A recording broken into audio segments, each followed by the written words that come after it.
il faut lire tranquillement, il faut lire cette phrase et pas passer à la suivante. Tu t'arrêtes et tu te dis, mais attends, dans quel état ça te met de lire ça ? Et nous revoilà dans la vie intérieure.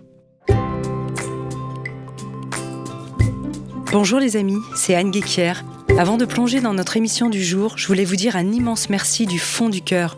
Avec 85 millions d'écoutes du podcast Métamorphose depuis le début de l'aventure, c'est grâce à vous que nous avons pu inspirer tant de personnes à travers le monde, devenant ainsi le premier podcast bien-être et psy en France. Alors si vous appréciez ce moment de partage, abonnez-vous gratuitement sur votre plateforme d'écoute préférée pour ne manquer aucun nouvel épisode. Comme vous le savez, nous sélectionnons les meilleurs experts pour vous offrir des conseils concrets et inspirants au quotidien. Alors, vos encouragements en commentaire nous sont très précieux pour poursuivre cette mission et continuer de grandir ensemble. Et si cet épisode résonne en vous ou que vous pensez qu'il peut être utile à quelqu'un, n'hésitez pas à le partager. C'est parti maintenant pour un nouvel épisode de Métamorphose. Métamorphose, le podcast qui éveille la conscience. Tous les lundis et jeudis, dès 7h. Les amis, vous connaissez sûrement ce dicton. Faites le métier que vous aimez et vous ne travaillerez pas un seul jour de votre vie. Et si, cette année, vous faisiez de ce dicton une réalité ? Pour repenser votre vie professionnelle, je vous recommande chaleureusement notre fidèle sponsor Chance. C'est bien plus qu'un bilan de compétences. En 3 mois seulement, avec l'accompagnement d'un coach professionnel dédié, vous allez pouvoir redéfinir vos objectifs et trouver le chemin vers une vie professionnelle qui vous ressemble. Vous pourrez compter sur le soutien d'une communauté d'entraide engagée, prête à vous épauler et à vous ouvrir son réseau. Et le vrai plus, le parcours est finançable par le CPF. Alors, si ce message résonne pour vous, je vous invite à passer à l'action dès maintenant. Rendez-vous sur chance.co pour un entretien gratuit avec un conseiller et changer ce qui doit l'être dans votre vie professionnelle. Nourrir sa vie intérieure, le chemin d'une vie, mais aussi une attention au quotidien qui, loin de nous couper du monde, nous invite à faire un petit détour pour mieux s'ancrer dans la vie. Qu'est-ce que cela signifie ? Comment faire pour se reconnecter à soi et aux autres ? C'est un sujet en tout cas qui passionne mon invité. Ancien médecin à l'hôpital Sainte-Anne à Paris, chroniqueur sur France Inter et à la télévision, il a grandement participé à faire connaître la méditation de pleine conscience en France. Il est certainement le plus connu des médecins psychiatres français, notamment grâce à ses nombreux livres best-sellers, dont La vie intérieure, un ouvrage qui vient tout juste d'être réédité en petit format aux éditions Proches. Je disais d'ailleurs à mon invité hors antenne que j'avais un gros crush pour l'illustration de la couverture. C'est aussi un habitué de Métamorphose et je suis ravie de le retrouver aujourd'hui pour ce nouvel épisode. Vous avez bien entendu reconnu Christophe André. Bonjour Christophe. Bonjour Anne. Comment ça va ? Bien, je suis bien installé, ravi de t'entendre. Alors, je suis ravie de demander ça parce que généralement, c'est plutôt les psychiatres qui demandent à leurs patients comment ça va. Est-ce que toi, tu commençais toujours une consultation comme ça ? Oui, enfin, quand je voyais que ça n'allait pas du tout, je démarrais autrement. Donnez-moi les nouvelles si je voyais que la personne avait un visage très triste. Mais non, c'est normal de commencer comme ça, bien sûr. Comment allez-vous ? Quelles sont les nouvelles ? Alors évidemment, aujourd'hui, on va parler quand même forcément un peu de ta vie intérieure quand on parle de la vie intérieure en général. Ce livre est découpé en 40 thèmes, on pourrait dire aussi des chapitres, un peu comme 40 clés pour cheminer avec des sujets comme la musique, la méditation évidemment, mais aussi les regrets, les ruminations, les visages du bonheur, la tendresse, l'infini. On va pas tous les passer en revue, mais pour commencer, est-ce qu'on pourrait donner une définition de ce qu'est la vie intérieure ? En réalité, c'est pas si évident de ça, de savoir de quoi parle-t-on. Non, mais intuitivement, nous avons tous la sensation d'avoir une vie intérieure, au fond, de ne pas nous résumer à des simples réactions à notre environnement. Il se passe des choses en nous, nous avons des ressentis, des idées, des pensées que nous n'exprimons pas forcément, mais qui nous habitent, qui nous mobilisent parfois. La vie intérieure, c'est au fond tout ce qui prend naissance en nous en réaction à la vie extérieure. Quelqu'un me parle et tout à coup, dans ses paroles, une phrase me touche particulièrement. Elle fait naître une émotion, elle fait naître des souvenirs, elle fait naître des images.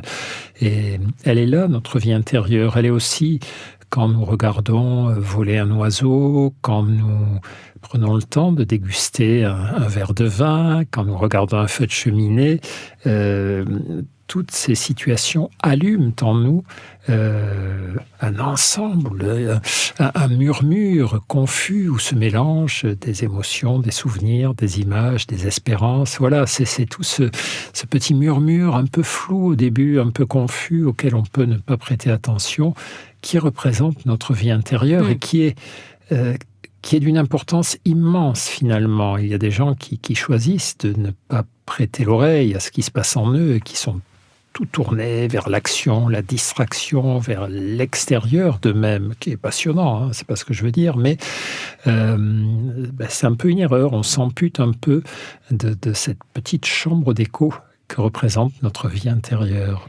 D'ailleurs, tu as cette phrase clé qui presque pourrait résumer l'ouvrage au début du livre, qui est cette question: cela vous intéresse-t-il de sentir le passage de la vie en vous? Et moi, je trouve que cette phrase, elle dit tout, parce que finalement, on est vraiment dans ce qui nous traverse, et aussi dans ce sentiment, dans le ressentir, dans ce que l'on sent ou qu'on ne sent pas qui nous traverse.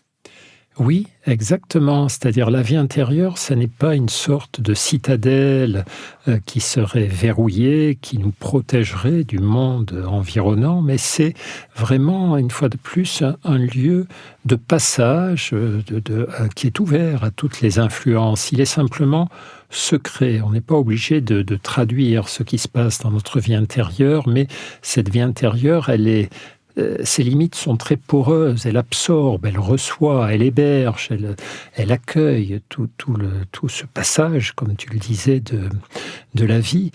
Et elle digère aussi tout ce qui nous arrive. C'est-à-dire, c'est la grande source, évidemment, d'inspiration des artistes, des créatrices, des créateurs.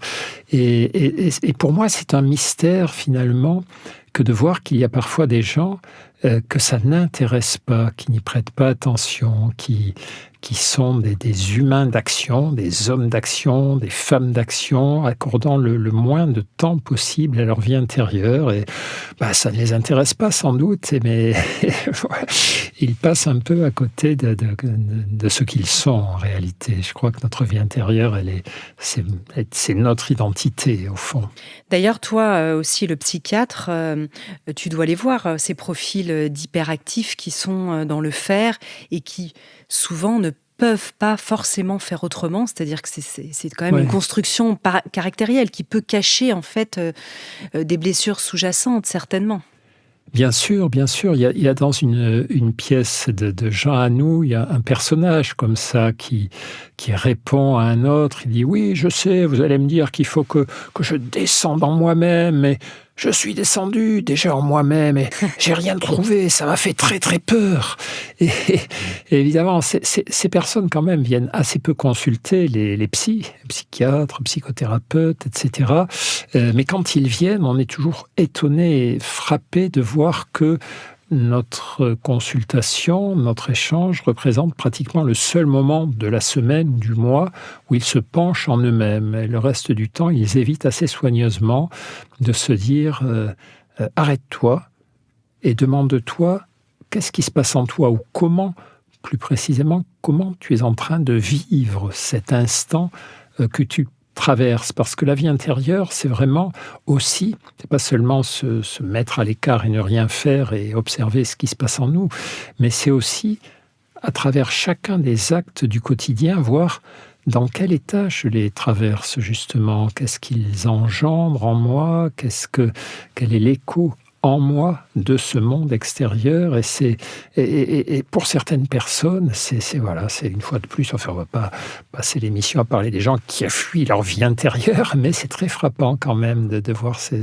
conduites d'évitement finalement, et comme tu le dis, soit il y a des peurs, des angoisses, des inquiétudes par rapport à ce qu'ils pourraient trouver s'ils soulevaient le couvercle, soit il y a tout simplement un manque d'habitude, parce que notre époque nous détourne évidemment de la vie intérieure. Nous vivons une époque où la vie extérieure est tellement distrayante, tellement attirante, tellement facile aussi, hein. Évidemment, je pense aux écrans, à tous les contenus que proposent les écrans et qui sont des distracteurs de nous-mêmes, qui nous évitent de penser à nous, qui nous évitent de réfléchir, qui nous évitent de nous interroger sur ce que nous aimons vraiment. Et du coup, voilà, la vie intérieure est réduite à sa plus simple expression. Alors que toi, tu dis qu'au contraire, c'est vraiment un espace de liberté, presque un territoire à reconquérir, je pourrais le dire de cette manière-là, que cette intériorité qui va pas nous couper du monde, hein, tu le dis bien, l'idée c'est pas non plus d'y trouver une espèce de refuge en ermite où on serait coupé. Les ermites peuvent avoir tout leur sens, mais c'est pas là le propos. Mais tu dis vraiment que c'est un territoire de liberté, peut-être à conquérir. Oui, en tout cas, à conquérir, personne ne le défend, personne ne nous empêche d'y entrer, de l'explorer, mais c'est nous-mêmes, notre propre négligence, notre propre paresse aussi, parce que il faut bien reconnaître que la facilité, c'est plutôt de se tourner vers l'extérieur. C'est là qu'il y a le tapage, c'est là qu'il y a la lumière, c'est là qu'il y a les autres, c'est là qu'il y a la facilité. Donc, voilà, on va vers tout ça. Et ce travail de découverte, il n'est pas facile d'aller à la rencontre de sa vie intérieure, se demander au fond qu'est-ce que je ressens, qu'est-ce qui se passe en moi. C'est un petit peu comme monter à un grenier ou descendre dans une cave non éclairée. Au début, on n'y voit rien, on n'y comprend rien, on se demande un peu s'il y a vraiment des choses intéressantes à voir. Et puis, si on prend l'habitude de rester un peu ou d'y aller plus souvent, on commence à discerner tout ce qui s'y trouve, à comprendre, à découvrir des trésors. Quand on parle d'ailleurs de vie intérieure, on peut entendre quelque part, chez certains, une expérience quand même du sacré ou un état un peu différent, même s'il est dans un espace, je dirais, laïque, c'est-à-dire que là, je ne suis pas en train de parler du fait religieux. Mais est-ce que l'intériorité touche à quelque chose de sacré ou pas forcément pour toi ? Alors, pas forcément, mais je pense que le contact avec le sacré, avec la spiritualité, passe par contre forcément par l'intérieur de nous-mêmes. C'est-à-dire, il peut aussi y avoir des moments de vie intérieure, et j'en parle dans le livre. Alors, il y a 2-3 petits chapitres qui sont un peu provocateurs dans le livre sur la vie intérieure. Il y a le passage aux toilettes, au WC, il y a le fait de boire un verre de vin, et j'explique que ce sont des moments, c'est privilégié. Quand on est aux toilettes, on est tout seul, on est tranquille, on est en contact avec nous-mêmes, avec notre corps. On peut avoir 100 bandes dessinées à lire aussi. Exactement, sans son portable, sans bouquin. C'est-à-dire, voilà, comment ça se passe ? Voilà, ton corps fonctionne, c'est formidable. Pareil, quand on boit un verre de vin, sentir... J'ai fait un petit chapitre qui s'appelle « La légère ivresse ». C'est-à-dire, moi, je trouve passionnant, à titre personnel. Alors, je ne demande pas forcément au lecteur de le faire, mais je trouve formidable de prendre le temps, quand on boit du vin, de le boire très très lentement, d'abord de savourer si c'est un bon vin, et surtout de sentir le début des effets de l'alcool. Après, si on en boit trop, c'est inintéressant, il y a une espèce d'abrutissement ou d'euphorie factice, et puis qui n'a plus aucune personnalité, quoi. Tout le monde se met... Les gens qui ont bu 5 verres de vin, ils se ressemblent tous. Par contre, chacune de nous, quand à la 2-3e gorgée, quand l'effet sur le cerveau commence à arriver, eh bien là, ça change doucement notre vision du monde, avec un peu de tendresse, ou un peu de tristesse, ou un peu d'optimisme. Enfin voilà, donc il y a des moments de notre vie intérieure qui sont des moments simples, mais passionnants à explorer. Et puis, comme tu le disais, on peut aussi... dans d'autres moments, vivre des choses plus bouleversantes en contemplant un nouveau-né, en contemplant la voûte étoilée, et là, se laisser prendre par ce que nous sommes en train de vivre, essayer à la fois d'être totalement présent à ce que nous voyons, à ce qu'il y a autour de nous, et totalement présent à tout ce que ça fait naître, fait émerger en nous. Et c'est là, comme tu le suggérais, qu'on peut accéder à ce sentiment de sacré, c'est-à-dire l'existence de quelque chose d'immémorial que nos ancêtres, il y a 1000 ans, il y a 10 000 ans, 50 000 ans, ont déjà éprouvé quelque chose qui est à la fois plus grand que nous et à quoi on appartient et qui nous appartient. Et voilà, et ça, si on ne prête pas attention à ce genre de moment, à l'écho que ce genre de moment peut faire naître en nous, si on regarde juste le ciel étoilé en se disant « Ah, c'est beau », et puis à quelle heure on mange ou à quelle heure on se couche, on rate quelque chose, évidemment. L'enjeu de la vie intérieure, c'est à la fois un enrichissement, une richesse encore plus intense de ce qu'est notre vie humaine, et puis c'est aussi une découverte, un élargissement. Voilà, on vit des choses de façon plus dense, plus riche, plus forte, et puis on vit au-delà de notre vie. J'avais reçu le philosophe Denis Marquet dans cette émission et qui parlait aussi de la prière. Toi, tu as un chapitre également sur la prière et j'ai retenu cette phrase de la philosophe Simone Veil qui était aussi une femme de foi et qui dit « L'attention absolument pure est prière ». C'est très beau cette phrase. Oui, c'est formidable. Alors Simone Veil, c'est vraiment un auteur incroyable. C'était une femme très exigeante, très idéaliste, très rude aussi. Elle ne devait pas être facile à vivre, hein. Mais géniale, tout simplement. Et moi, je cite souvent cette phrase de Simone Veil aux élèves, lorsqu'on apprend à soit des collègues soignants, soit des enseignants, ou monsieur, madame, tout le monde, à méditer. Je leur apprends, au fond, que ce travail sur l'attention qu'on fait en méditation, apprendre à poser son attention, à la ramener inlassablement sur l'objet de notre choix, la respiration, la flamme d'une bougie, un son, une parole, etc.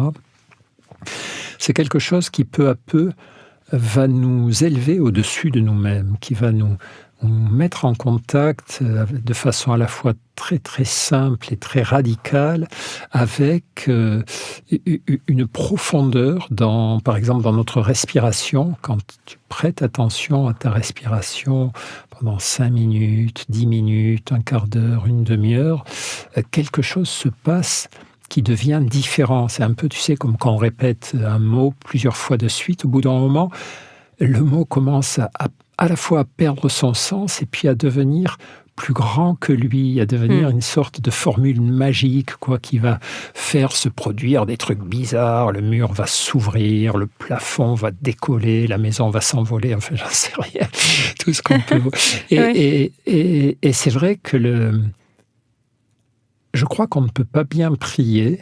Je crois qu'on ne peut pas bien prier si on n'est pas profondément présent à notre prière, à ce que nous sommes en train de vivre, si on n'est pas profondément attentif à la fois à notre corps, aux paroles qu'on est en train de répéter, à l'environnement dans lequel on est, à l'effet que tout ce cheminement va produire en nous. Moi, je me souviens, les premières retraites religieuses que j'ai faites dans un monastère bénédictin près de Toulouse qui s'appelle Encalcat, à 80 km au nord de Toulouse, près de Castres, dans la montagne noire. J'avais fait une retraite de 15 jours à la suite du deuil de mon ami et donc j'allais à tous les offices, c'est un peu la règle lorsqu'on fait des retraites chez les bénédictins. Donc il y avait 6 offices par jour, de 6h du matin à 21h le soir. Et donc l'office, on chante en grégorien, les psaumes, donc c'est assez bouleversant d'ailleurs. Ces psaumes sont des sortes de chants d'espérance ou de désespoir que les humains adressent à leur Dieu. Et quand tu les chantes avec les moines, quand tu observes l'effet qu'ils peuvent avoir sur toi, déjà c'est très bouleversant. Et après les offices, beaucoup de moines, pas tous, mais une dizaine de moines en général, restaient dans l'église abbatiale, immobiles, en prière, en oraison, silencieuse. Ils ne disaient plus rien, mais ils étaient en train de prier ou de méditer. Et j'adorais rester avec eux. Et là, il se passait des trucs incroyables. Il ne se passait rien. Il y avait une dizaine de cocos immobiles qui ne faisaient pas un bruit, mais Et moi, pareil, sur mon petit banc, à genoux, à côté d'eux. Et en même temps, tout se passait à l'intérieur, quoi. C'était parfois ravissant, parfois angoissant, parfois monotone. Et parfois, tout à coup, de cette monotonie naissait pas une extase, mais une espèce de sérénité, de certitude, sentiment de certitude. Et c'est ça, la vie intérieure. C'est aussi des choses qui nous échappent à certains moments. Et se dire qu'on pourrait passer à côté de ça, ne vivre une vie que d'action et de réaction au monde matériel. Moi, je trouve ça très triste. Tu aurais été attiré d'ailleurs par la vie monastique à ce moment-là ? Ouais, je crois. Moi, je pense que, bon, après, attention, c'est pas pareil de faire 15 jours de retraite quand tu veux, et puis de rentrer dans un monastère en te disant « je vais passer ma vie là-dedans, je serai toujours assis derrière mon voisin de devant qui sent l'ail, à côté de celui de droite qui n'arrête pas de gigoter ». Et derrière la cloison de ma cellule, il y aura celui qui ronfle à faire trembler les murs, et jusqu'à ma mort, ça sera ça. Bon, alors, il y a la vie intérieure, évidemment, la prière qui vient à notre secours, mais voilà, c'est encore autre chose. Mais en tout cas, il me semble que ça aurait été moins dur, disons, pour moi que pour d'autres. Voilà ce que je peux dire. Et quand j'étais petit, d'ailleurs, j'étais comme le petit garçon, j'avais des rêves un peu étrange, quoi. Et j'étais fasciné, j'aimais beaucoup l'histoire, et j'étais fasciné par ce qu'on appelle les moines soldats, les ordres de moines soldats, les Templiers, tu vois, qui allaient se bagarrer, là, à Saint-Jean d'Acre, les croisades, ou dans la Méditerranée, qui étaient à la fois des bagarreurs et des prieurs. Et je trouvais que c'était des vies formidables, quoi, à la fois la prière et la bagarre avec les copains. L'aventure, oui. Voilà, bon, après j'ai fait du rugby, ça ressemblait un petit peu à ça. Mais... Et la psychiatrie qui ressemblait par certains côtés, et de la méditation. Voilà, mais c'est vrai que c'est quelque chose que je trouve passionnant. D'ailleurs, je fais le pont avec ton livre, La vie intérieure. Est-ce que l'introspection est une clé de connexion à la vie intérieure ? Parce que quand on pense d'ailleurs aux moines, à l'expérience peut-être monastique, il n'y a pas véritablement... Il y a un travail d'introspection qui sont faits dans certaines communautés avec certaines pratiques. Je pense aux pratiques, je crois que c'est Saint-Jean-de-la-Croix ou Saint-Ignace de Loyola, par exemple. Mais... il n'y a pas toujours un travail introspectif qui est fait. Or, toi, tu dis que c'est intéressant aussi de comprendre les notions de psychologie à la première, puis deuxième et troisième personne. Qu'est-ce que c'est et comment, finalement, mieux se connaître peut nous permettre de mieux appréhender notre vie intérieure ? Oui. Alors... Dans la vie religieuse, en tout cas chez les chrétiens, c'est la vie religieuse que je connais le mieux, mais sincèrement, je pense que ça existe dans toutes les religions. Il y a ce qu'on appelle l'examen de conscience, et qui est déjà une première forme d'introspection, c'est-à-dire est-ce que j'ai fait le bien ? Est-ce que j'ai suivi les commandements de la morale, et notamment de mon Dieu ? Bon, mais c'est vrai que l'introspection qui m'intéresse en tant que psychothérapeute, psychiatre, en tant qu'humain, et l'introspection dont on parle en général, c'est pas cet examen de conscience, voilà, seulement sur le plan de la morale, c'est qu'est-ce qui se passe en moi ? Comment je fonctionne en réponse à tout ce qui m'arrive. Et là, tu parlais effectivement de ces notions de psychologie à la première, deuxième ou troisième personne. Alors, ça veut dire quoi ? La psychologie à la première personne, c'est les débuts de la psychologie au XIXe siècle et même avant finalement, mais officiellement, la psychologie prend naissance au XIXe siècle avec des philosophes, des penseurs qui observent comment fonctionne leur cerveau, comment fonctionnent leurs émotions, qui disent, voilà, je note que quand on me critique, mon cœur s'accélère, mes muscles se tendent, et j'ai des pensées un peu tantôt agressives, tantôt auto-dévalorisantes, qui prennent naissance. Alors pour les calmer, je respire un coup, je me dis que c'est pas grave, ou bon. Ça, c'est la psychologie à la première personne, qu'on a un peu d'évaluer ensuite. On a dit, bon, c'est tellement subjectif, tellement primitif, ça n'a pas grand intérêt, mais en réalité, c'est un immense intérêt, c'est passionnant. C'est d'ailleurs tout l'héritage que nous laisse la littérature et la poésie, c'est de la psychologie à la première personne. Assez souvent, c'est l'émerveillement ou la douleur face aux événements de vie. Et moi, je suis un énorme lecteur de poésie, de littérature. Je cite beaucoup les poètes et les littérateurs dans mes livres parce qu'ils ont tout trouvé avant nous, finalement, grâce à cette psychologie à la première personne. Mais c'est vrai qu'elle est subjective, effectivement, on peut passer à côté de choses importantes. Et donc là, du coup, on a inventé, en quelque sorte, ce qu'on appelle la psychologie, la deuxième personne. La première personne, c'est « je ». La deuxième, c'est « tu » ou « vous ». Et donc, c'est les entretiens. Quand moi, je suis médecin, je reçois un patient qui me parle de ses états d'âme, mais je vois qu'il ne me parle jamais de sa honte. Voilà, et je lui dis, mais ça vous arrive jamais d'avoir honte, de vous sentir inférieur, et tout à coup, je vois que je mets le doigt sur quelque chose qu'il avait tendance à négliger ou à éviter. Donc, la psychologie, la deuxième personne, c'est la psychologie avec une autre personne que toi qui fouille un peu dans tes affaires intérieures, dans tes affaires psychologiques, qui va chercher des choses que toi, tu n'es pas forcément à même de voir ou que tu n'as pas envie de voir.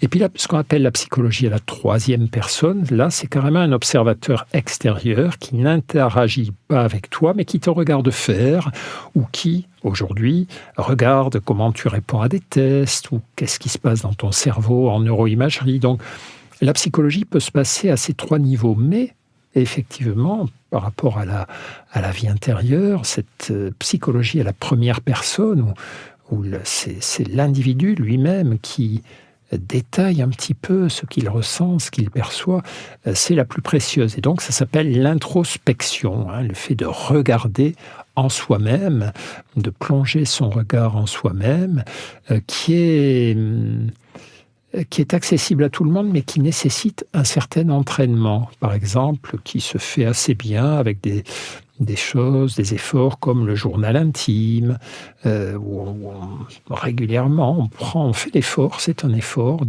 d'écrire ce qu'on a ressenti, l'enchaînement des faits, il m'est arrivé tel événement. Parce qu'un journal intime, c'est ça, c'est pas juste dire j'ai rencontré machin, on en a parlé de ça, ou j'ai fait ceci, j'ai fait cela, c'est dans quel état je me suis trouvé. Qu'est-ce que je me suis dit? Combien de temps ça a duré? Est-ce que ça a perturbé mon sommeil? Est-ce que ça a modifié mon comportement?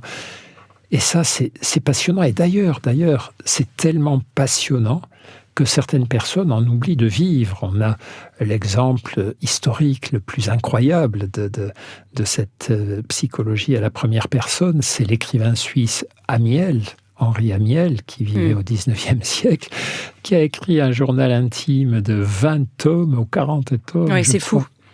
Monstrueux, mais qui a oublié de vivre finalement, qui nourrissait son journal intime d'une sortie dans la journée de 20 minutes, et il croisait une jeune femme à qui il ne parlait pas, il apercevait un couple à qui il ne parlait pas, et puis il rentrait chez lui et il noircissait 10 pages sur ses états d'âme par rapport à ça. Là, c'est la caricature, évidemment. Mais on peut trouver un juste milieu entre nourrir sa vie intérieure en action et en interaction, et puis la comprendre, la digérer, l'élaborer et l'explorer. Alors cette vie intérieure, on a parlé de l'introspection, il y a évidemment aussi des voies, des sagesses, des outils qui peuvent nous y aider.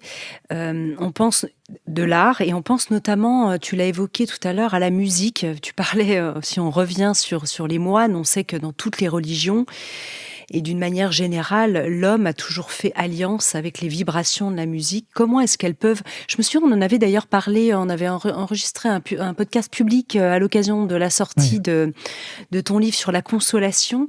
Et c'est vraiment comment la musique, en fait, elle accompagne en fait cette vie intérieure. C'est quand même très, très puissant. Oui. La musique, finalement, c'est un art incroyable parce que il ne te laisse aucune chance de lui échapper. Oui. Quand on regarde un tableau, on peut fermer les yeux.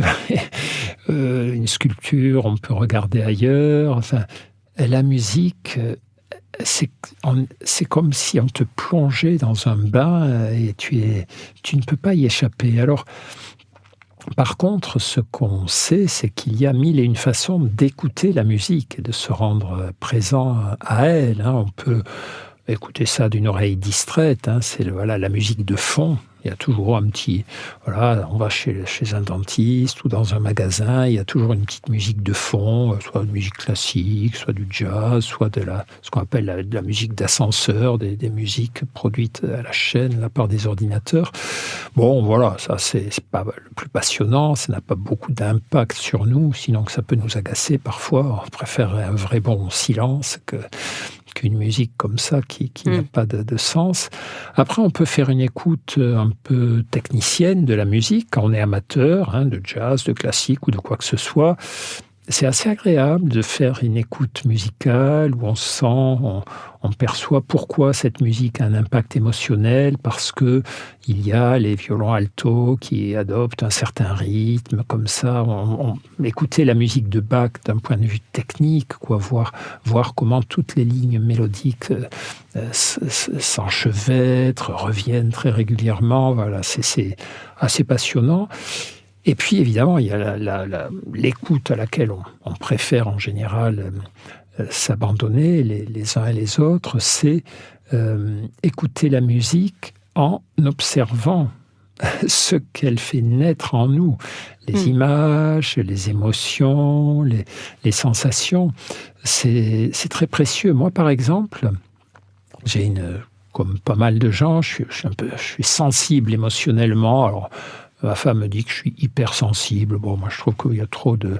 Cette hypersensibilité, c'est un concept un peu flou. Mais en tout cas, ce que j'ai noté, c'est que j'ai beaucoup de mal avec la musique romantique. La musique romantique, qui est une musique très, très intrusive, qui essaie de rentrer en nous pour nous faire ressentir des émotions. Il faut qu'à un moment donné, quand tu écoutes du Chopin, du Brahms, du Schubert, ce sont des musiciens qui veulent te faire ressentir à un moment de la tristesse, à un autre de l'exaltation, à un autre de la mélancolie. Et ils sont très forts pour ça, c'est formidable. Eh bien, moi, j'aime pas ça. J'aime pas que les gens forcent le passage dans mes émotions. Et du coup, je préfère la musique baroque, je préfère Bach, je préfère même juste avant que la musique romantique n'apparaisse, des musiciens comme Haydn, etc., qui font naître aussi des émotions, mais beaucoup plus subtilement, à mon avis, beaucoup plus discrètement. Et on a le choix, on y va, on n'y va pas. Et du coup, cette écoute de la musique où j'observe l'effet qu'elle a sur moi, tout comme je suis à la plage et au lieu de lire un bouquin, je suis assis et je me contente d'écouter le bruit des vagues, la sensation de vent sur ma peau et de voir un petit peu ce que ça me fait, dans quel état ça me met. Voilà, c'est ça aussi, la vie intérieure, c'est un acte de présence à ce que je suis en train de vivre. Je suis à la fois pleinement présent à ce qui m'entoure et pleinement présent à ce que cela déclenche en moi. Et pour ça, la musique, oui, je trouve que c'est triste d'avoir une musique de fond qu'on n'écoute pas. Et dans ce cas-là, autant écouter les bruits de la vie, le murmure habité de la vie, que une pauvre musique abandonnée. Ce que j'entends dans ce que tu dis, et c'est précieux, tu le décris très bien, il y a un état de sensorialité. En fait, dans cette intimité de cette vie intérieure, c'est comme quand tu parlais du verre de vin, de ce que ça me fait. C'est comme si, en fait, on se dit à quoi j'ouvre mes sens. Qu'est-ce qui s'ouvre à un moment donné ? Tous mes sens au niveau sentiment, tout ça, finalement, peut éclore à ce moment-là. Ah oui. Mais je crois sans corps, sans sensorialité, peut-être sans motricité, mais la sensorialité est encore plus importante, il n'y a pas de vie intérieure. C'est-à-dire, c'est le corps qui accueille le monde extérieur. Ce sont nos sens, les yeux, les oreilles, la peau, notre système nerveux, notre réactivité sensorielle, émotionnelle, psychologique, nos souvenirs tout à coup, qui sont nourris par ce qu'on voit, ce qu'on entend. Donc le corps est très important. Et ce qui est étrange d'ailleurs, c'est que pendant très longtemps, moi, pendant une part importante de ma carrière, je me suis peu intéressé au corps parce que la psychologie, la psychothérapie de l'époque s'intéressait peu au corps. C'était une façon de faire de la psychologie qui était très marquée par la psychanalyse, qui utilise de l'intellect, les paroles, l'inconscient, les associations, mais qui est assez peu tourné globalement vers le corps. Et ce qui tout à coup m'a rappelé l'importance du corps, c'est la méditation. Ou quand on pratique la méditation de pleine conscience, le corps est vraiment l'outil d'accès à soi-même, l'outil d'accès à ses émotions, l'outil d'accès à son intériorité. Et il en est de même, je pense, pour la vie intérieure. Elle nous rappelle que il n'y a pas de vie extérieure ou intérieure sans une proximité, sans une complicité absolue avec son corps. Pour une raison simple, c'est que le corps, ce sont les émotions. Les émotions, c'est des phénomènes au départ hautement corporels, hautement sensoriels, puisque des animaux dépourvus de langage ressentent des émotions. Et nous avons simplement, avec d'autres mammifères qui ont des façons de langage, des manières de langage qui leur est propre, nous avons simplement cette capacité de les élaborer un petit peu plus. Donc le corps, oui, c'est d'ailleurs, je crois, j'ai un chapitre aussi dans le livre sur l'expérience de la maladie. Au fond, quand on est malade, notre corps se rappelle à nous de façon désagréable. Il impose sa loi. Il nous force à rester au lit, il nous force à rester couché, il nous fait souffrir, et il nous donne pas le choix. Et soit on peut tenter de fuir cette expérience, de râler, d'essayer de penser à autre chose, soit on peut accepter de s'y plonger, voir qu'est-ce qui se passe dans notre corps, qu'est-ce que ça nous pousse à avoir comme émotion, qu'est-ce que ça nous rappelle. Finalement, beaucoup de maladies, je parle de maladies pas trop graves, maladies infectieuses, être grippé, avoir une angine, une bronchite, etc. Quand on est enfant, c'est une bénédiction. On ne va pas à l'école. Nos parents s'occupent de nous. On reste au lit à se dire, oh là là, à 9h, là, les copains sont en cours de français. 10h, ils sont en cours de maths avec cette vieille vache de Monsieur Dupont. Moi, je suis dans mon lit. Bon, j'ai un peu de fièvre, j'ai mal à la tête, mais qu'est-ce que je suis bien. Puis parfois, on a un peu de fièvre, on plane un peu, on est entre deux eaux. C'est un peu agréable comme ça. Ouais. On est un peu, on s'endort, on ne sait plus si on dort, si on ne dort pas, si on rêve, si on rêve pas. Après, en grandissant, ça nous complique la vie, ça nous fait rater plein de choses, ça nous met dans le pétrin, on ne peut plus s'occuper de notre travail, de nos enfants. Donc, cette façon de vivre la maladie et les contraintes du corps qu'elle nous impose, c'est aussi une histoire de vie intérieure, bien sûr. La maladie, on en a parlé. Tout à l'heure, on parlait de la musique. J'avais aussi envie de faire le pont avec la lecture, parce que tu parles de cette expérience vicariante. Je trouve ça intéressant, d'abord, ce mot qui est peut-être aussi méconnu. Et puis, j'avais envie que tu nous fasses, après ça, peut-être une petite lecture, parce que dans ce livre, La vie intérieure, chaque chapitre, en fait, est ponctué de paragraphes avec sont plus que des citations, ce sont des pensées de personnes, de figures qui t'ont inspiré, en tout cas, qui nous inspirent. Et peut-être nous lire tout à l'heure Pierre Teilhard de Chardin. Mais sur cette expérience vicariante de la lecture, comment à nouveau elle peut finalement nous donner un autre aperçu de notre vie intérieure, peut-être en voyant celle de l'autre? Oui. Ce qu'on appelle les expériences vicariantes, c'est des expériences que l'on voit faire à d'autres personnes et qui nous enseignent, qui nous apprennent. On peut apprendre des erreurs des autres, on peut apprendre des succès des autres, on peut apprendre en voyant vivre les autres personnes. Les enfants font des expériences vicariantes en observant leurs parents ou leurs frères et sœurs. Et pour ça, la lecture est une activité formidable parce qu'elle nous permet d'accéder à la vie intérieure de dizaines, de centaines et de milliers d'autres personnes que nous.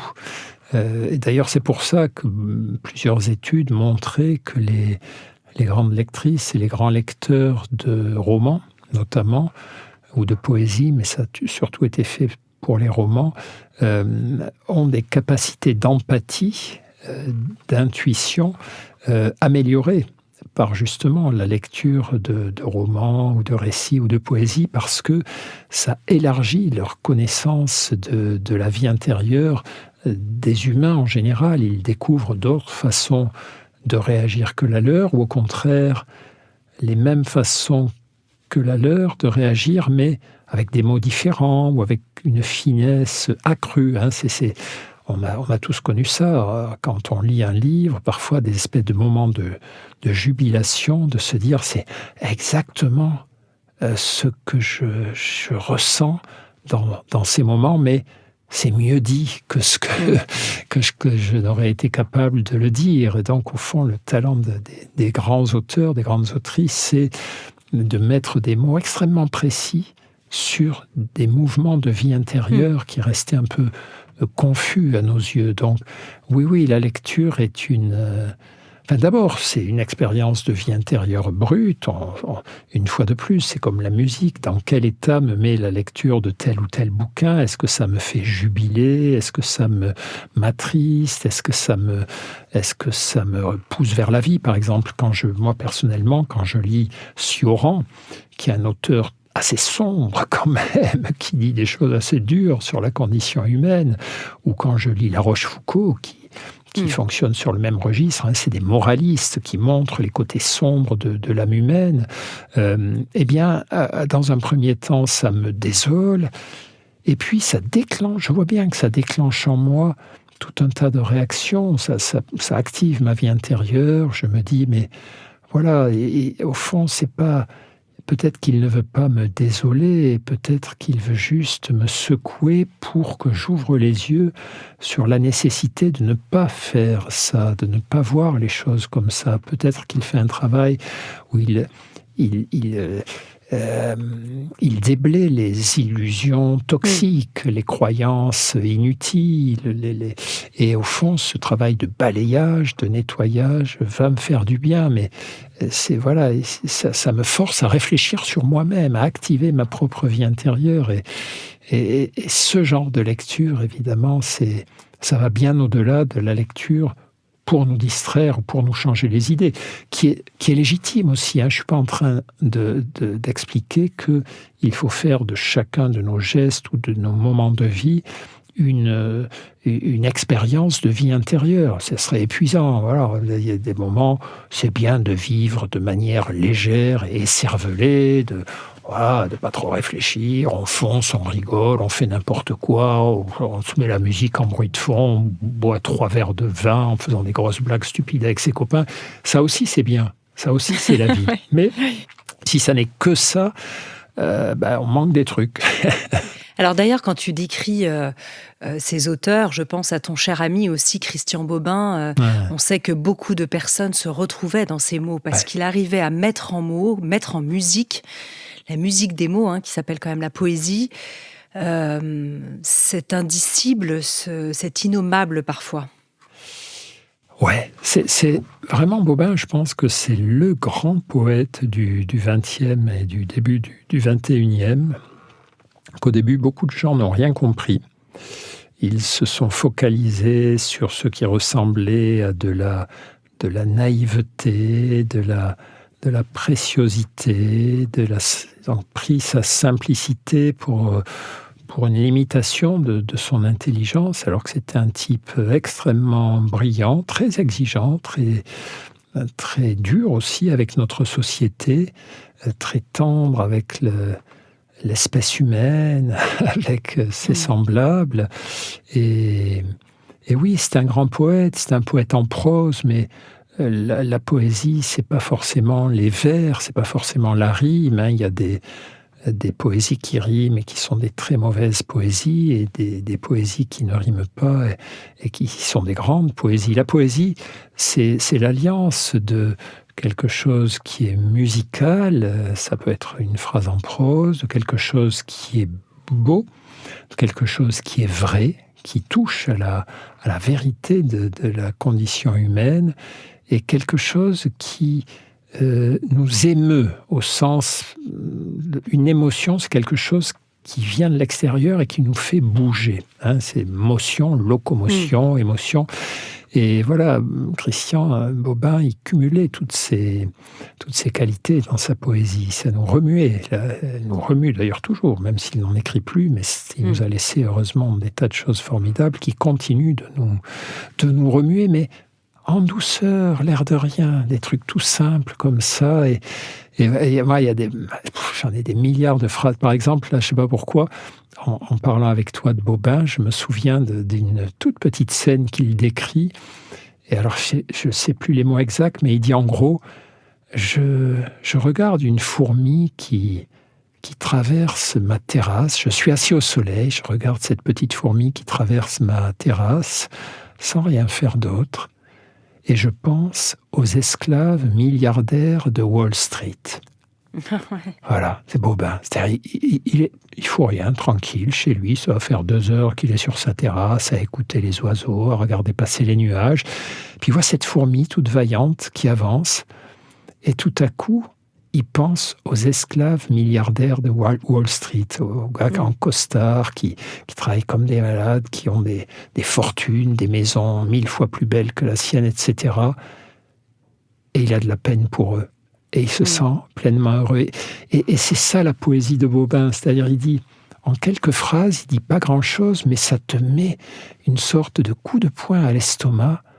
Et tu comprends l'intégralité du message. Enfin voilà, Mais pour ça, il faut lire tranquillement. Il faut lire cette phrase et pas passer à la suivante. Tu t'arrêtes et tu te dis, mais attends.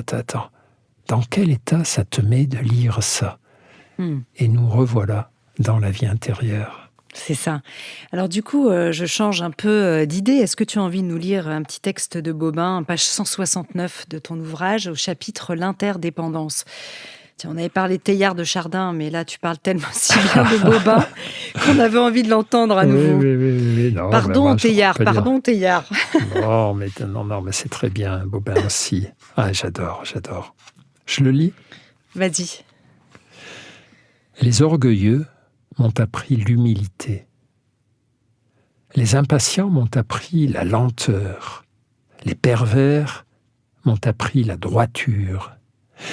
Et quant aux rares qui avaient une âme simple, ils m'ont appris à lire dans leur cœur les énigmes de l'univers visible et invisible, aussi facilement qu'un nouveau-né lit sur le visage de sa mère. C'est dans Ressuscité. Et alors ça, voilà, là, c'est la fusée Bobin. Tu vois, dès la première ligne, tu décolles. Les orgueilleux m'ont appris l'humilité, les impatients m'ont appris la lenteur. C'est-à-dire, tu comprends comment il fonctionne. C'est-à-dire, il voit quelqu'un d'orgueilleux, et au lieu de se dire quel pauvre type, quel minable, il se dit c'est quand même génial l'humilité. C'est-à-dire, il perd pas son temps à s'énerver, à critiquer. Il voit juste ce qui ne va pas et vers quoi il faut aller en réaction. Ça lui enseigne que l'orgueil, c'est trop con et que l'humilité, c'est merveilleux. Et finalement, puis il finit sur les personnes qui ont une âme simple, dont le cœur est ouvert, dont le cœur est réceptif et qui lui enseigne toutes les énigmes de l'univers, visibles et invisibles, à ce moment-là deviennent aussi simples à comprendre que le visage de la maman pour le nouveau-né. Le nouveau-né, il regarde sa mère et il y a tout dans le regard de sa mère. Enfin, voilà. Et ça, c'est la poésie de Bobin. Ça part de trucs très simples. Tu comprends qu'il y a à la fois une bonté incroyable, une intelligence incroyable. C'était un des types les plus intelligents que je connaisse en matière de savoir-vivre. C'est pas le savoir-vivre au sens politesse, le fait de comment il faut conduire sa vie. Savoir-être. Ouais, le savoir-être. Voilà, merci de m'avoir permis de replonger dans l'ami Bobin. Je l'appelais Bobin des Bois, puisqu'il habitait une petite maison dans les bois. J'avais essayé d'aller l'interviewer près de Saint-Étienne, je crois, dans ce coin-là. Ouais, près du Creusot. Ouais. Près du Creusot, dont il parlait aussi si bien d'ailleurs, de sa région. Ouais. D'ailleurs, avec ce texte, il nous parle de cette interdépendance. Tu en as fait un chapitre. Ouais. Et tu dis qu'une patiente t'a appris ça, c'est-à-dire que seul on va plus vite, ensemble on va plus loin. Et même si cette phrase toute faite, j'ai interviewé Laurence de Villers il y a pas longtemps sur son livre des phrases toutes faites, c'est passionnant, mais c'est tellement juste en fait, parfois ce bon sens populaire. C'est-à-dire que c'est ce qui nous dit aussi Bobin. C'est que l'autre, en miroir, est une partie de moi-même et que nous sommes codépendants. Tu le dis aussi chez les bouddhistes, il y a ils parlent de coproduction conditionnée, c'est-à-dire que c'est vraiment les bienfaits de l'interdépendance. C'est ça. C'est ça. Et ça aussi, c'est ce que nous apprend la vie intérieure, c'est que voilà, il n'y a pas moi et les autres, mon petit monde clos formidable, et puis le grand bazar, le grand désordre qui m'entoure, mais tout est dans tout. Je suis profondément dépendant de tout ce qui se passe autour de moi. Ce qui se passe autour de moi dépend également de moi-même. Et nous avons besoin les uns des autres. Alors après, évidemment, là, ce que tu disais sur la phrase, ces histoires de phrases toutes faites, voilà, tout seul on va plus vite, ensemble on va plus loin, ce qui ne nous tue pas nous rend plus forts. Bon, c'est vrai que c'est agaçant quand c'est rabâché, quand c'est prononcé à mauvais escient, et surtout, je crois, quand on a l'impression que la personne fait ce qu'on appelle du psittacisme, répète sans avoir habité la phrase, sans s'en être servie elle-même. C'est des sortes de phrases de convenance. Mais en réalité, toutes ces choses très très simples, elles ont souvent un poids immense. Moi, j'ai lu là récemment une biographie romancée d'Émile Coué.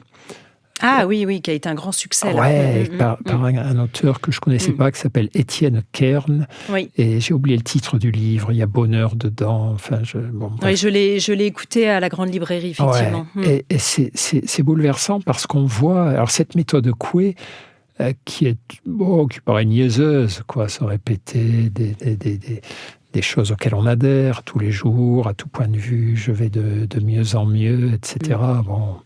Ça peut paraître un peu sot, mais ça ne l'est pas tant que ça, puisqu'on sait bien, à contrario, que si je passe mon temps à me répéter que ça va très mal, que je vais très mal, que les gens sont nuls, etc., je vais finir par le croire, ça va finir par déteindre sur mon comportement.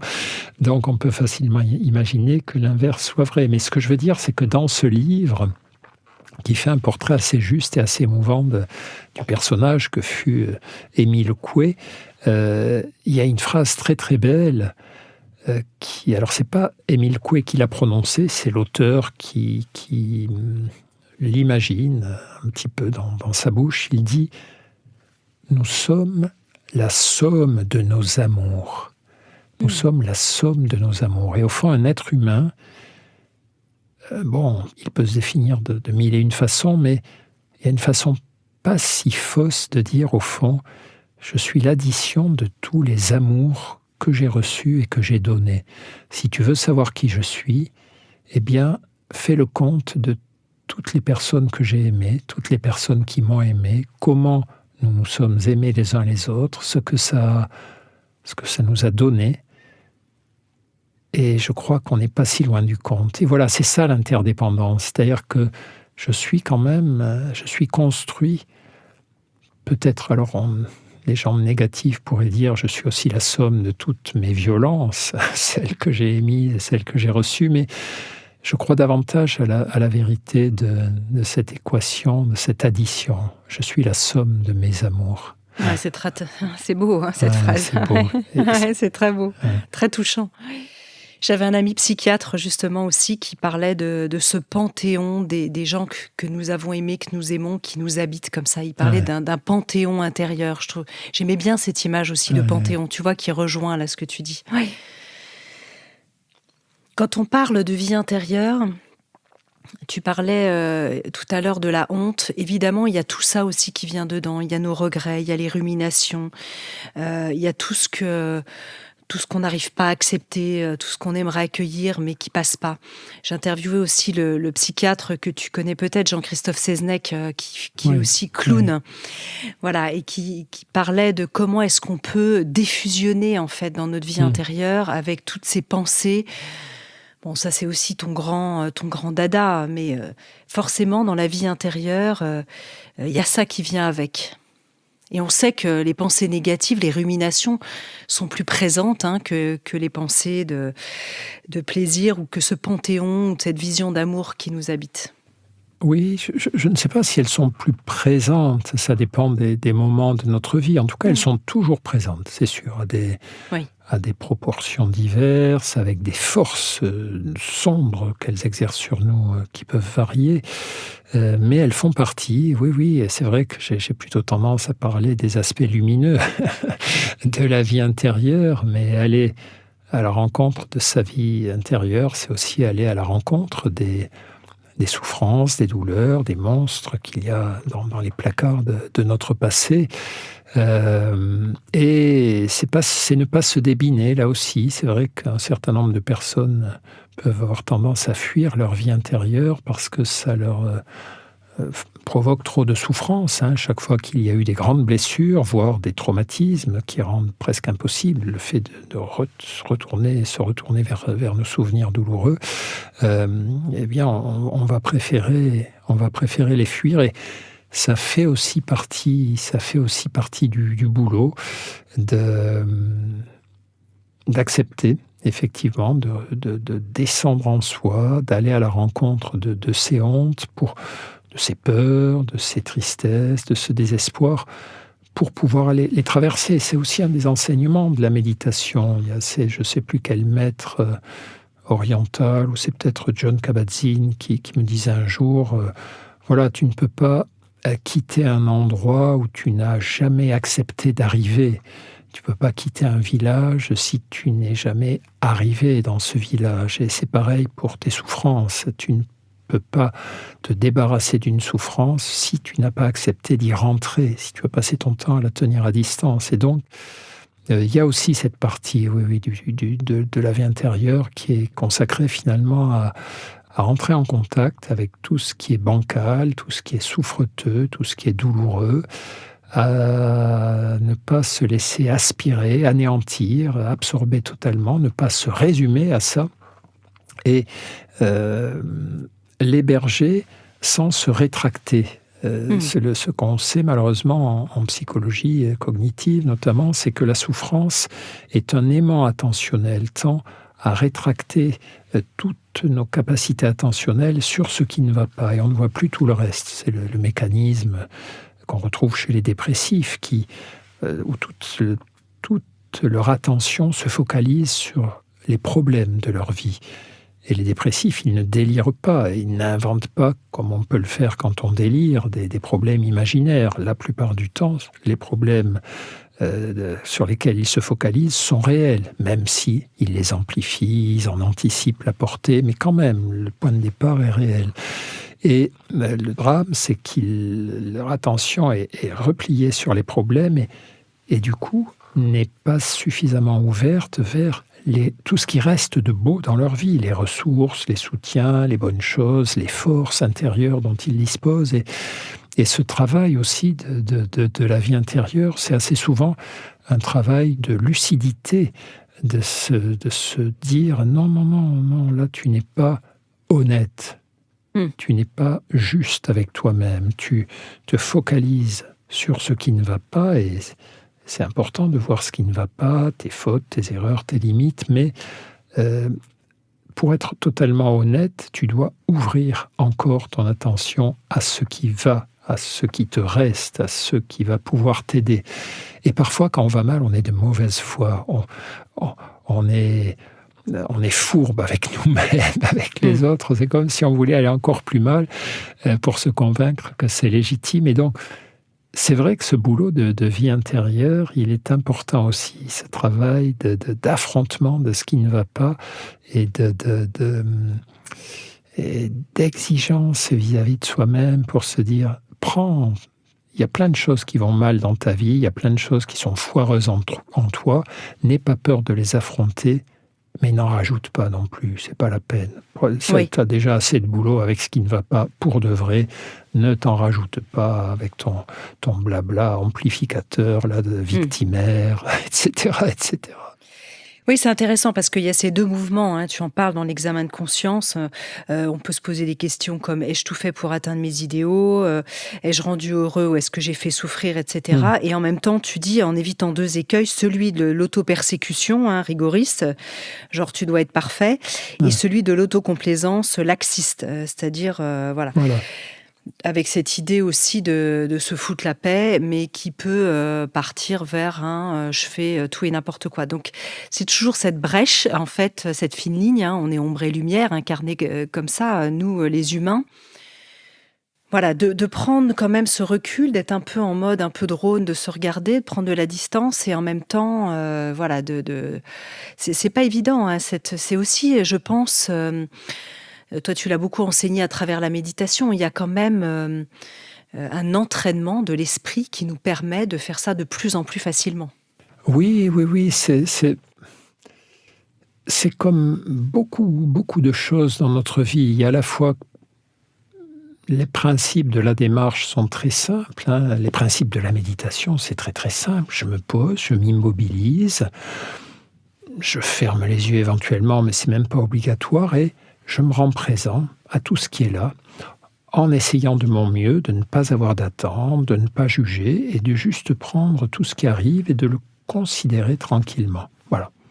Quoi de plus simple? Par contre, on va mettre toute sa vie à découvrir la finesse, la subtilité, les conséquences favorables de cette attitude. Et la vie intérieure, c'est ça, voilà. Arrête tes actions, tes distractions et concentre-toi simplement sur ce qui se passe en toi en réponse à ce que tu es en train de vivre. Il n'y a aucun programme qui puisse être plus simple, et pourtant, on sait qu'il y a tout un cheminement, un perfectionnement, qu'on va le faire tout au long de notre vie de mieux en mieux, en général, en tout cas si ça nous intéresse et si on travaille, et que ça ne sera jamais fini d'ailleurs, parce qu'il y a des reculs, il y a des moments où on devient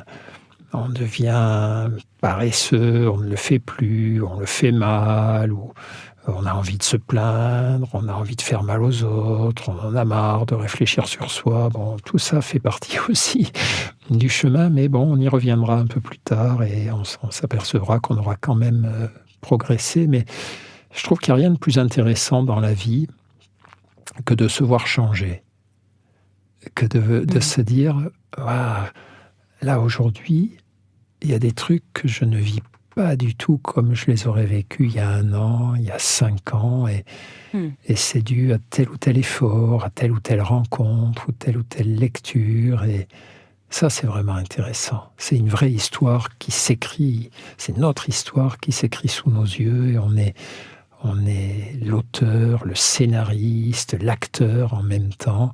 De temps en temps, il y a d'autres acteurs qui déboulent, qui nous forcent à changer notre jeu, notre vision de l'histoire. Et c'est vraiment intéressant, la vie. On arrive à la fin de cette émission. Christophe André, peut-être en conclusion, toi, qu'est-ce que ça a changé tout ça dans ta vie intérieure? Toi qui as entendu tellement de personnes, qui a écrit des ouvrages, qui a rencontré aussi des êtres, tu en fais partie, mais des êtres quand même assez extraordinaires, des éclaireurs aussi de ce monde. On parlait de Christian Bobin tout à l'heure, mais aussi tes amis, Mathieu Ricard, Alexandre Jolien et tant d'autres. Dans ton cheminement, tu as traversé aussi de la maladie. Qu'est-ce qui, dans ta vie intérieure, que tu regardes maintenant avec tendresse, peut-être de ton passé, quelque chose qui a changé, et voilà, un regard un peu différent, si tu as envie. Il y a beaucoup de choses, évidemment, mais d'abord, plus j'avance en âge, plus j'ai un regard de tendresse pour les humains. Moi, quand tu es médecin, soignant, tu vois beaucoup de souffrance et beaucoup de confiance aussi. Les gens viennent vers toi avec leur confiance, leur souffrance, et tu comprends que... Je vais reciter Bobin parce que c'est quand même fulgurant parfois ce qu'il écrit, presque toujours. Bobin, je ne sais plus à quel moment, il parle de la vie, quoi. Il dit, voilà, nous nous faisons beaucoup de mal les uns aux autres, et à la fin, nous mourrons. La vie humaine, tu vois, on déconne, on se fait du mal bêtement, par paresse, par mesquinerie, et à la fin, tout le monde meurt. Eh ben, c'est trop con. Si c'est ça, c'est trop con. Et c'est l'effet qu'il recherche. Il dit, voilà, on arrête, quoi. Soyons cool les uns avec les autres, soyons sympas, parce que on va tous mourir, les amis. Et donc, c'est maintenant qu'il faut qu'on se réjouisse d'être en vie, qu'on arrête de s'emmerder les uns les autres, qu'on comprenne comment rendre notre vie plus belle, comment rendre la vie des autres plus belle. Et voilà, toutes ces choses-là que tu comprends quand tu es psy, mais aussi, je sais pas, tu peux le comprendre quand tu es contrôleur des impôts ou tailleur de pierre ou n'importe quoi, pour peu que tu regardes te regardes vivre, que tu regardes vivre tes semblables. Donc voilà, je crois qu'on se ressemble beaucoup, qu'on a une grande aptitude au bonheur, une grande aptitude à la souffrance et que on meurt à la fin. Donc autant beaucoup travailler notre aptitude au bonheur et limiter notre aptitude à la souffrance, quoi. Tout ce qui est important est simple dans la condition humaine. Et c'est pas la peine de faire des grands tarabiscotages. La vie est un truc formidable. Elle se termine par la mort. On ne sait pas ce qui se passe après. Donc, tant qu'on est en vie, on va faire de notre mieux pour que ça soit beau pour nous et pour les autres.